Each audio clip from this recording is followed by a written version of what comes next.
Magandang araw po sa inyong lahat. Ako po si Darlene P. Riveral at ako po ay nakatira sa Soong Ono, siyudad ng Lapu-Lapu. At ito po ang aking tula. Digital na landas para sa maunlad na bukas. Click, swipe, scroll. Yan ang mga bagay na madalas nating binibigyang panahon. At sa paglipas ng maraming henerasyon, ito'y patuloy na nakakalap ng kaalaman at impormasyon. Yaring mga kamay ang may dala ng posibilidad na maaaring tayo patuloy na matuto at umunlad.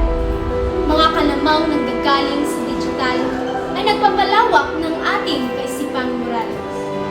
Dati, kalamay nakakupli lamang sa mga libro, ngunit ngayon mabilis na matatagpuan sa iba't ibang telepono.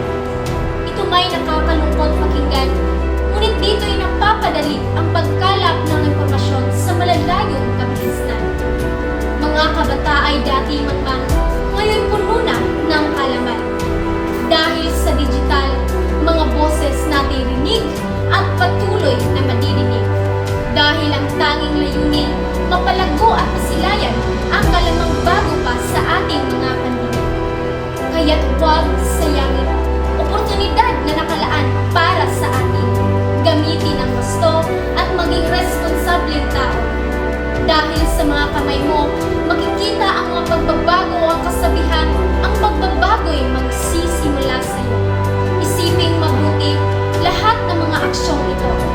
Ang iyong click, swipe, scroll ay maghahatid ng panibagong maunlad na henerasyon na maaaring magbigay ng mas maraming kaalaman para sa magandang kinabukasan ng ating bayan. Maraming salamat.